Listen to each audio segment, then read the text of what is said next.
In this video, we are going to be discussing horizontal asymptotes, which related to limits at infinity. So for a horizontal asymptote, we view the behavior of the function f of x as x tends towards infinity or negative infinity. And in particular, if we think about that function f of x is equal to 1 over x, right? If we see a quick picture of that, then we notice that as x goes to positive infinity, this function 1 over x approaches 0. This y value approaches the x-axis here. And similarly, if x goes towards negative infinity, this y value approaches 0 as well. So we get these two statements, and we're going to use something related to that to solve pretty much every single one of these kinds of limits analytically. All right, so a quick intuitive definition of a limit. This is actually going to feel very familiar to our previous intuitive definition of a limit. We just have to reword it slightly to deal with limits at infinity, as in when x approaches infinity. So here we have let f be a function defined on an open interval a to infinity. This just says that f is a function that's defined for all values from some point onward. Then the limit as x goes to infinity of f of x is equal to L if the values of f of x can be made arbitrarily close to L by requiring x to be sufficiently large. So again, if we just look back at this picture, right, as x increases, this gets closer and closer and closer to 0. So our limit is 0. And similarly, the limit as we go off, x goes off towards negative infinity is also 0 for that particular function. Okay. Well, what does that have to do with asymptotes, especially horizontal asymptotes?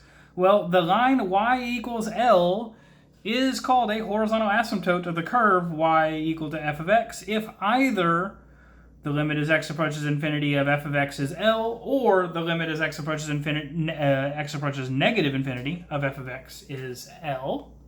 Okay, so either one of those going to L gives us a horizontal asymptote there. You don't need both to happen, just one or the other, and you will have a horizontal asymptote on your function. Okay. So I have one more thing that we want to talk about in this video before we do some examples. And that is this theorem that we're essentially going to be using to solve many of these questions. If r is greater than 0 as a rational number, so this just means we have a rational number bigger than 0, then the limit as x approaches infinity of 1 over x to the r is equal to 0. This kind of generalizes that idea of what we just had in our first example, that 1 over x function. But now if we get 1 over x raised to the r, where again r is any rational number, positive rational number, then that limit is also 0. Moreover, if r is greater than 0 as a rational number such that x to the r is defined for all x, then the limit as x goes to negative infinity of 1 over x to the r is also 0.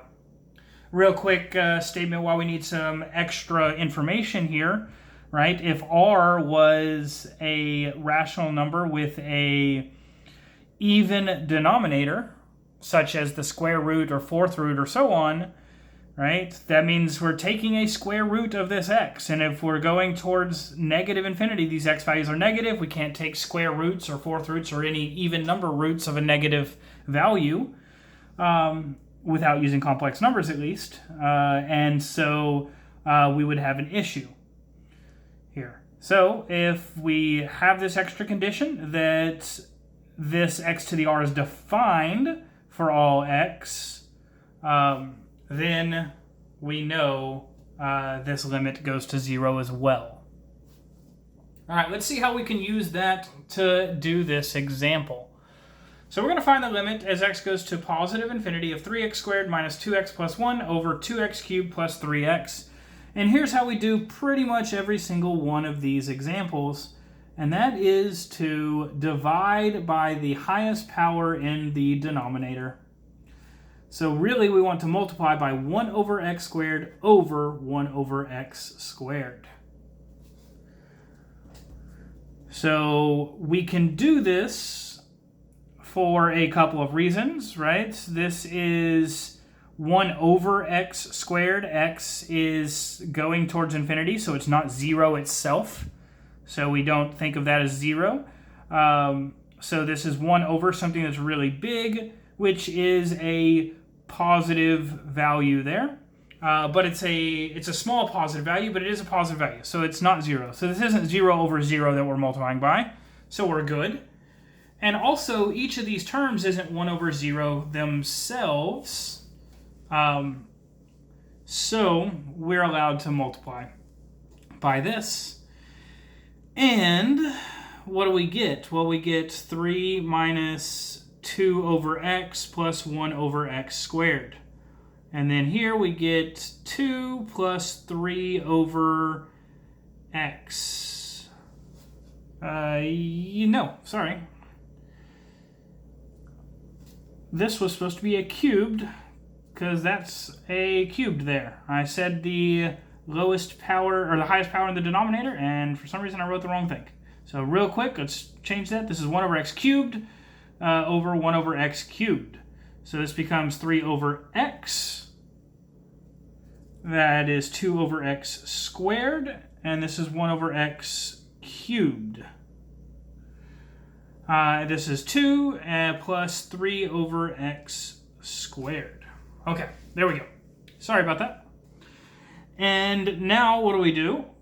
Well, in general, what's going to happen is now we can separate. Our limit laws from before are all still valid, so we're going to separate this limit. This is now equal to the limit as x goes to infinity of 3 over x minus the limit as x goes to infinity of 2 over x squared plus the limit as x goes to infinity of 1 over x cubed all over the limit as x goes to infinity of 2 plus the limit as x goes to infinity of 3 over x squared.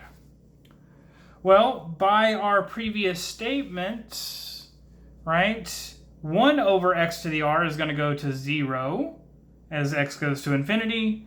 If we multiply by 2 or 3 by any of that, we can just factor out the 2 or the 3, then it's 2 times something that goes to 0, so 2 times something that goes to 0 still goes to 0. So 3 over x goes to 0, 2 over x squared goes to 0, 1 over x cubed goes to 0. This is a constant. Limit as x goes to infinity of a constant. It's just that constant, so it's 2, plus something that goes to 0. So we get 0 over 2, or in other words, 0. And you might remember from algebra in high school that if you look at your end behavior, which is exactly what you're doing when you're looking at what happens when x goes to infinity or negative infinity, you're looking at the end behavior of the rational function here. When you think about the end behavior here, the denominator has a higher power than the numerator, so your end behavior is an asymptote at y equals 0. That y equals 0 line, that x-axis is your horizontal asymptote. And that's exactly what we got here. Now, just to be clear, don't use that information from high school about end behavior to solve these. We want to show all of this work here because that's actually what tells us the limit is 0. So that's actually the work behind those rules that you saw in your high school algebra courses. But that's actually where we will end this video.